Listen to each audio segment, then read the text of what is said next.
Our next speaker will be Tom Hewitt, Elimination Implementation Hurdles.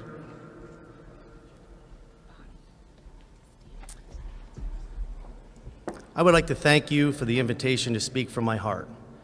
I also want to acknowledge there are others in this room far more knowledgeable of the intimate details of SB HB 76 than me.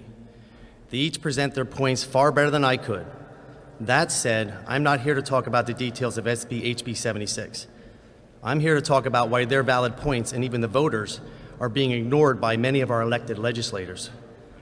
In October of 2019, my company hosted a school property tax town hall at the Inn at Reading. 10 legislators and over 800 concerned citizens attended. Even more amazing, over 20,000 and growing concerned citizens viewed over the internet.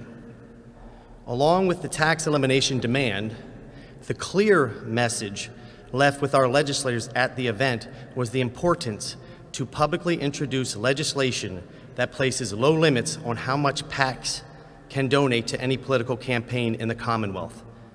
PAC stands for Political Action Committee.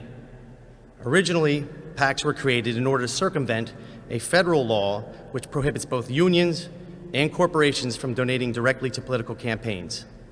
So PACs are nothing more than a third-party loophole to circumvent a law designed to guarantee that the citizens' voices are not muted by the large amounts donated by deep-pocketed businesses and influential donors. In 2017, over 84% of PA counties voted to eliminate school property tax. That vote was a constitutional amendment mandated from the citizens and, more importantly, constituents to get the job done. Amen. Yet, less than 33% of the legislature listened to their constituents and supported school property tax elimination. Why? Because our legislators listen to the voices of the PACs and other big money donors more than they hear the hurting screams of their constituents. This is a classic example of what damage PACs are doing to PA and why the voices of the constituents, just like you and me, are being ignored. Here's an excuse that we overtaxed voters have heard for years. Some small regions of PA have extremely low property taxes. For those same small regions come many powerful legislators. They use their influence to block any change in the real estate tax. Solve the problem another way.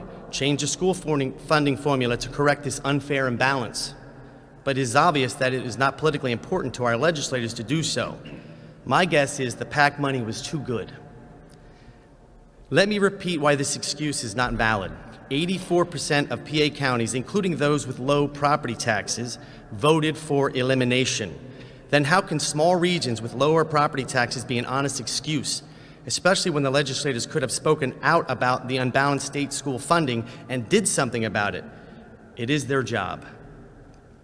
I would like to ask a few questions of the legislators present here. If you could just nod, that would be wonderful. I would appreciate that. Have any of you ever mentioned that special interests are a huge problem with school property tax elimination? Yep. That is an affirmative. Would you agree that the special interests we refer to are mostly, if not entirely, PACs? That's a yes, too. We have a very honest audience. No, oh, they disagree. So, well, we'll get to that. Although at this point it seems apparent to non-politicians. So do you believe that limiting PAC donations would help the battle for school property tax elimination? So that's affirmative. Considering your answers, we can safely say that PAC's huge campaign donations obstruct the fight for school property tax elimination. Personally, I see no other reason that your constituents' voices go unheard, especially since 84% of Pennsylvania counties are crying real property tax elimination and still go unheard. Referring back to the town hall, at its conclusion, virtually all the legislators present agreed that we, the people, need to do more. We needed to travel and explain this around PA. Well, here we are. We are doing more. We are not being compensated to be here. We paid our own expenses to be here. Furthermore, we paid for town halls. We invest our time in social media groups with tens of thousands of members.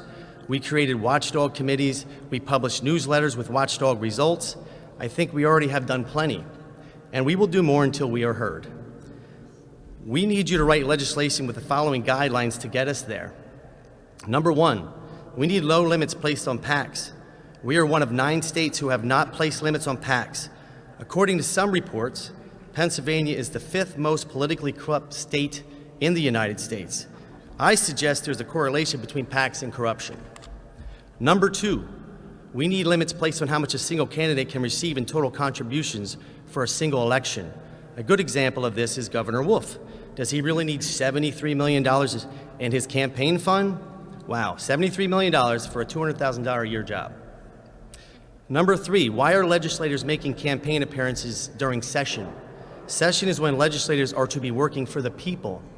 Instead, it appears they are working for themselves. Just a thought, is it possible if Senator Fontana did not attend a fundraiser on the day of the vote of school property tax elimination, would the bill have passed? Number four, we demand people to have the roll calls, no deferrals for legislators. That means legislators must vote when their name is called. With this small change, people will know who actually voted and for what. This change puts a legislator's face to their vote. I believe that these four changes will go a long way to correct our lobbyist-affected Commonwealth government. In a one-on-one candid conversation with Senator Argyle, he mentioned to me he had proposed legislation to his colleagues intended to limit donations from outside a legislator's district. Unfortunately, he said it was not well received. The problem is some legislators are forgetting they work for us, and therefore we do want campaign reform. Here is the problem. It feels to most Pennsylvanians that I speak with that our representatives care more about their campaign supporters and what they want than they do about the everyday voter and taxpayer. It is time to listen to the people. It is time to hear their voices. 2 months is more than enough time to create a bill based on the four criteria mentioned earlier and make it public. Asking only fellow legislators their thoughts about campaign reform is like asking a child if they want a smaller cookie jar. Last year, Representative Frank Ryan drafted HB 13 very much on his own. Why is this relevant? Because it proves that one person can get a message out to the public quickly and efficiently if that person is passionate about their bill. Amen. Therefore, imagine if all legislators who state they are for elimination actually work together to make a bill with the four changes mentioned earlier and make it public. Legislators, if you need the help getting the message out, ask those who are in the room. We have the contacts. We have tens of thousands of people standing with us. It can and must be done. We understand that when you do this statement applies to all legislators. The Harrisburg establishment, the leadership mostly, will pressure you and spend lobbyist money to replace you. However, we pledge that we will fight just as hard as you do to help this cause. Alternatively, we watch every vote. The people will not forget who does nothing while the people of PA suffer under the burden of unfair and what we believe to be illegal taxation.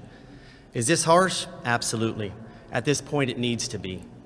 Otherwise stated, we will campaign you out of office. There are over 10,000 reasons for this harshness. That is the number of real citizens losing their homes every year and growing. Senators, representatives, as men and women of conscience, what will you do? Every organization represented here intends to share today's video with every outlet who will listen. This message must be heard by every grassroots individual in the Commonwealth. We must replace their desperation with hope. Some legislators may say PACs do not influence legislators enough so that they ignore the constituents. Okay, that's a great answer. Therefore, if they're not that powerful, it should be extremely easy to place limits on them, as that's what your constituents want. Just this week, Senator Argyle said Pennsylvanians have been waiting a long time to throw this rotten school property tax on the ash heap of history. While I admire his extremely passionate statement, placing limits on PACs, clearly the largest problem associated with school property tax elimination, should then be easy and second nature with such passion. So therefore, if anyone wants to learn more about PA campaign finance problems and the truth about our school property tax elimination, please join the following Facebook pages: Campaign Transparency in Pennsylvania and Property Tax Elimination in PA. If you prefer, you can be added to our email newsletter list as well. It is at pataxtownhall@gmail.com. We the people need to be less frustrated and more educated. Pennsylvania politics is a messy place. Every voter needs to know why it is so messy and why they are being taxed out of their homes. I believe I speak for the majority of voters, at least 84%. Pennsylvania's school property taxes must be totally eliminated. Yeah. Power to the people. Fellow citizens, Call your legislators every day and do your part. Tell them you want a bill written and made public regarding the 4 changes to PA's current campaign laws. If you are unsure who your legislators are or what to do or say, join the sites mentioned above or email us. There are people who will gladly help you. I will close with our new acronym for PAC. Now it stands for Power Against Constituents. Thank you.